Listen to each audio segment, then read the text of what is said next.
Ahora con Jacqueline Loix, ya está en el estudio. Mi querida Jackie, ¿cómo estás? Leonardo, ¿qué tal? ¿Cómo estás? Pues ahora con un tema difícil. Fíjate que tuve la oportunidad de conversar con Rima Shermohamdi. Ella es una mujer iraní, divulgadora de la cultura iraní, intérprete también. Y conversé con ella sobre el tema de Masha. ¿Quién es Masha? Masha es una mujer iraní de 22 años que fue detenida por la policía moral. Esta policía moral en iraní lo que hace es que ve cómo las mujeres llevan el velo, cómo van vestidas, cómo van maquilladas y pueden ser detenidas por esta policía. O a veces, como me decía Rima, pueden ser detenidas solamente porque sí. Ese fue el caso de esta mujer joven de 22 años.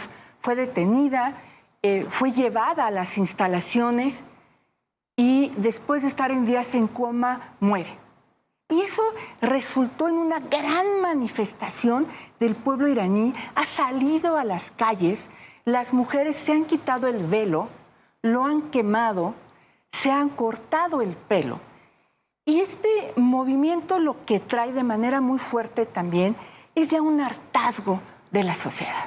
Es decir, no solamente es un tema que esté vinculado con lo que le pasa a ella y a las mujeres que viven una profunda represión, sino en general las minorías. La comunidad Bahá'í, por ejemplo, también ha sido fuertemente limitada. ¿Qué nos significa esto y qué nos puede significar esto al movimiento feminista o, como yo siempre digo, al movimiento amplio de mujeres? Pues es precisamente hablar de la libertad. Y cómo a veces no nos damos cuenta que en otras partes del mundo, pues las mujeres siguen siendo controladas, siguen siendo limitadas, siguen siendo asesinadas. Ella, lo que resulta, el reporte médico es fractura de cráneo, golpes fuertes en el cuerpo. Sí. El gobierno iraní dice que fue un infarto. Pero el caso es que las manifestaciones llevan 12 días.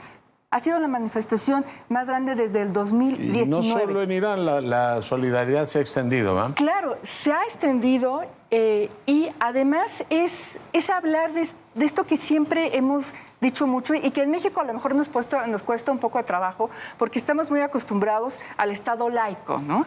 A la diferencia entre lo religioso y el gobierno, que a veces viven un simbiosis amaciato ahí, extraña, pero digamos sí. que en general es más bien esta diferencia. Que hay una separación, digamos. Hay una separación. Cuando en países como estos no lo existe, pues se cruza entonces un mandato de un gobierno de cómo quiere imponer una religión, el Islam, que tiene que ser algo privado. Es decir, la religión tiene que ser algo privadísimo, en donde el Estado no te puede decir que a partir de eso, entonces la apariencia de las mujeres tiene que ser de una manera y de otra. El movimiento ha sido importantísimo.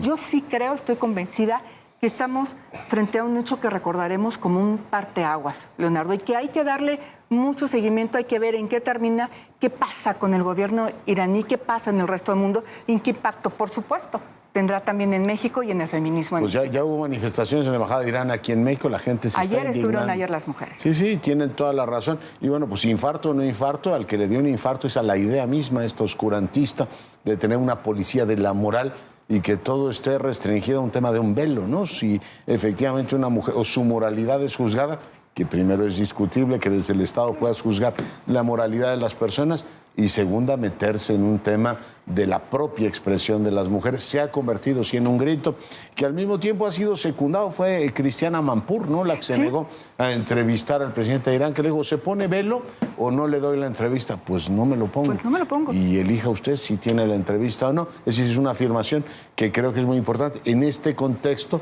en donde la discusión se ha convertido en global. Hay también una ciudadanía global, ¿no?, que responde a eso. Claro, porque hay un tema de derechos humanos transversal, pues, ¿no?, que no puede estar sujeto a un pensamiento ortodoxo, cerrado, como el que estamos viviendo ahorita.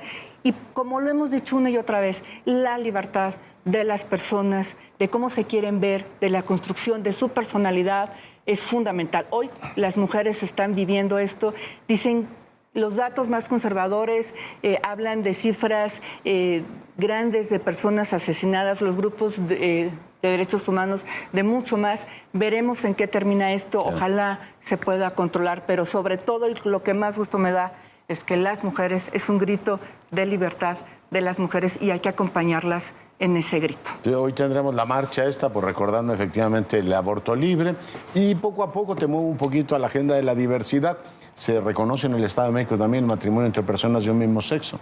Claro, a mí me parece que también estos son avances importantes. Yo siempre he dicho que ha avanzado mucho más la agenda de la diversidad, es decir, hay más entidades que reconocen el matrimonio igualitario que entidades federativas que nos reconocen a las mujeres el derecho a decidir. Sí. Eso les da miedo que las mujeres decidamos todavía, prefieren avanzar en el matrimonio igualitario. Qué bueno.